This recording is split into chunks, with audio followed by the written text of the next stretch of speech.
सुरक्षित रखना चाहते हैं। दलालों बिचौलियों से तो बिना विलंब किए अब इस मामले में जांच करानी चाहिए। तो मैं कह रहा था कि यही लोग क्या करते हैं। राज्य की जो पूर्व मुख्यमंत्री की पत्नी है, अब तो अखबार में छपा, आज आप सब लोगों ने पढ़े हो, तो वो घूम घूम करके कहती हेमंत सोरेन का क्या कसूर है बता दीजिए। पहले हम सोचते थे कि बड़ा सीधी सादी महिला है, आदिवासी महिला है। एक बार शायद गलती से वो क्या बोलते हैं, जमीन वो औद्योगिक क्षेत्र में उन्होंने ली थी, और जब उसके हम सब लोगों ने बड़ी हल्ला किया तो याद रहेगा या कोई ऐसी समथिंग जमीन थे उसको वापस कर दिया। तो उस समय लग रहा था कि शायद ये गलती से नहीं जानते नहीं, लेकिन आज जब अखबार में छापा है उसको हम देख रहे थे कि कोई संजय सिंह नाम करके कोई व्यक्ति है, उनके साथ आदिवासियों की जमीन को क्या बोलते कैसे कब्जा किया जाए, उसके लिए उन लोगों ने एग्रीमेंट किया। वो सारे कागज 191 पेज का ईडी वालों ने कोर्ट में चार्जशीट सबमिट किया है, उसमें सारे नामों का उल्लेख है। हम तो कल्पना जैसे कहेंगे कि आप उसको अध्ययन करा लीजिए। इस राज्य में क्या हो रहा है उसी में सारे उत्तर है। हेमंत सोरेन जी क्यों झेल रही है? तो मैं कह रहा था कि इस राज्य को किस प्रकार से बेशर्मी से लोगों ने इस प्रदेश को लूटा है। अभी लुटेरों को इस राज्य से खदेड़ना है, और इतना ही नहीं सत्ता से खदेड़ना है, और इन लोगों ने जो पाप किया है उसके लिए भगवान इन लोगों को भेजना है।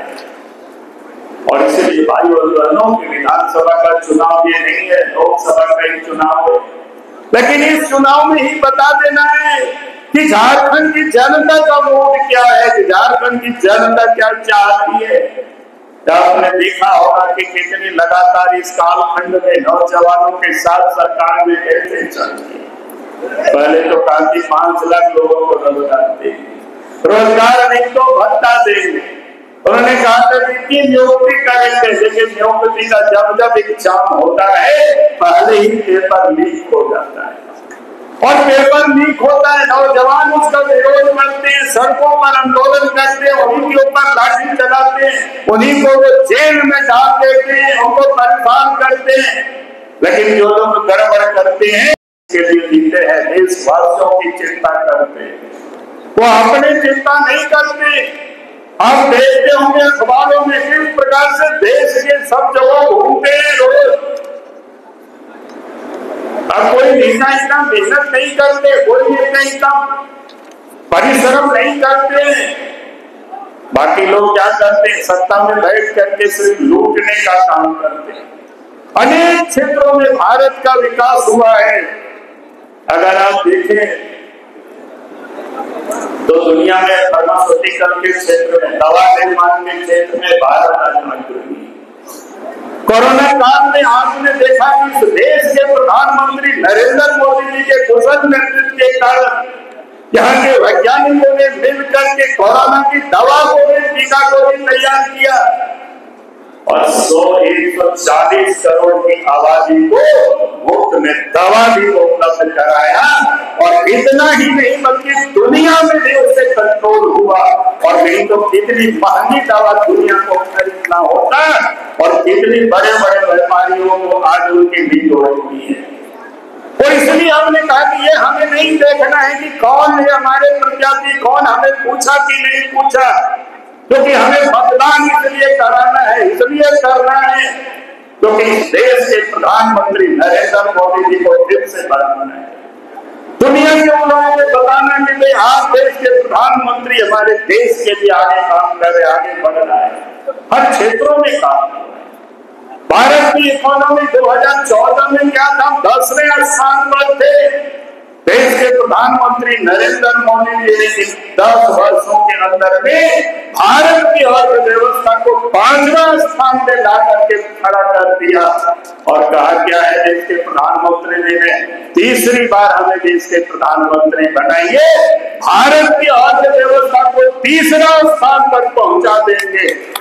तो दूसरों को तकलीफ होगा कि नहीं, दर्द होगा कि नहीं, बताइए।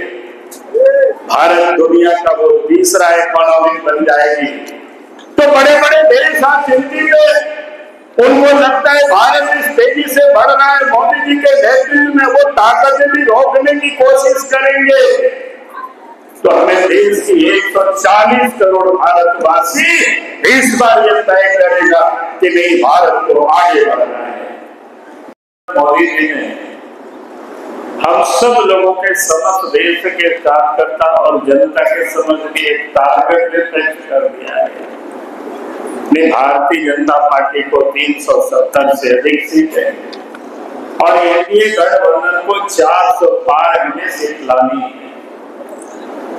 और उतना लानी, और उसके साथ साथ ये भी उन्होंने फिक्स कर दिया कि हमें पिछले बार हमें लगता है यहाँ भी 50% से अधिक वोट मिला है और देश के प्रधानमंत्री नरेंद्र मोदी जी ने पार्टी ने तय किया है कि भाई 10% वोट तो अधिक सिद्धि सोलह में बढ़ा दी है। पिछले बार कितना प्रतिशत मिला था? तब पिछले बार 63% वोट मिला है। 10% हम सब लोग बढ़ाएंगे तो कितना हो जाएगा? 73%। तो ये 73% वोट हम सब लोगों को इस बार के चुनाव में पूरा करना है कि नहीं करना है? क्या भाई सब लोग का हाथ नहीं होगा? कई लोग डर रहे हैं क्या? हाँ चलो, पलामू के लोग डरते नहीं, मैं समझता हूँ कि पलामू के सब यहाँ बहादुर लोग हैं, शेर लोग हैं और पलामू लोकसभा क्षेत्र में आज सब को एक नई रिकॉर्ड यहाँ बनानी है और नई रिकॉर्ड बनाने के लिए हमने कहा कि 73% मतों को हमने ले आना है, तभी हमें लगता है कि उस रिकॉर्ड तक कोई इसको देख करके ही लौटा जाए और ये संभव है, ये कोई कठिन नहीं है। हम देख रहे होंगे कि इस कारण से जितनी भी अपोजिशन पॉलिटिकल पार्टी है वो लोग अभी से हाँ रहे हैं, उनको समझ नहीं आ रहा है क्या करें, किसको लड़ाएं, यानी एक एक बछड़ा कोई लोग ठोक रहे हैं, कौन खेत पर हाल चला सकता है क्योंकि उनके यहाँ समझ। तो इसलिए मैंने कहा कि आप सब लोग इसको कर सकते हैं और इस काम को करने के लिए आप सब जो कि पोलिंग बूथ के कार्यकर्ता आए हुए यहाँ पर, शक्ति केंद्रों से आप सब लोग आए हुए हैं, क्योंकि असली लड़ाई तो वहीं पर होना है। चुनाव की जीत और हार कोई डाल्टनगंज में नहीं होगी, मंडल केंद्रों पर नहीं होना है। चुनाव की जीत और हार तो कहाँ होना है?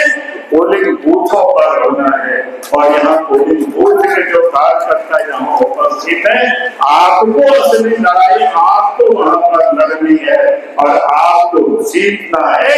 यही मैं आप सब लोगों से निवेदन और यही अपील करने के लिए, देश के अंदर में भी जो अपोजिशन के लोग हैं वो लोग भी परेशान है और देश छोड़ दीजिए, दुनिया के अंदर में भी बहुत लोगों के अंदर में दर्द हो रहा है पेट में और वो सारे लोग चाहते हैं कि किसी भी प्रकार से नरेंद्र मोदी जी को रोकना है। अब क्या चाहते हैं? क्या देश की प्रगति को रोकने देना है क्या? दुनिया नहीं चाहती है भारत तरक्की करे, भारत प्रगति करे। नरेंद्र मोदी जी ने जो 10 वर्षों में जो काम करके दिखाया है तो दुनिया के सामने, आज तो दुनिया में सबसे कोई लोकप्रिय लीडर है तो इस देश के प्रधानमंत्री नरेंद्र मोदी जी हैं। आप समझ सकते हो ना, गाँव घर में क्या होता है, बड़ी जलसी होती है कि नहीं होता है, कोई तरक्की करता है, प्रगति करता है, तो ऐसा भी गांव घर में कुछ परिवार होते हैं उससे जलते, अपने आगे बढ़ने की नहीं सोचते, उसके लिए कोई तपस्या नहीं करते, उसके लिए कोई मेहनत नहीं करते, बल्कि वो जो आगे बढ़ रहा है उसको कैसे उसका पैर खींचा जाए उसकी तरह तरह की हथकंडा बनाते, करते हैं कि नहीं करते हैं। तो वैसे ही लोग आज अपने देश के अंदर में भी है और दुनिया में भी लोग हैं जो चाहते हैं कि इस देश के प्रधानमंत्री नरेंद्र मोदी जी को 2024 में रोकना है। क्या चाहते हैं कि नरेंद्र मोदी जी को हम लोग पिछड़ने देंगे क्या? हम सब लोगों को यह संकल्प लेकर के यहाँ से जाना है, चाहे दुनिया की कितनों भी बड़ी ताकत लग जाए, लेकिन इस बार इस देश के प्रधानमंत्री फिर से हमें बनाना है नरेंद्र मोदी जी को, ताकि भारत को दुनिया का विकसित देश बनाना है।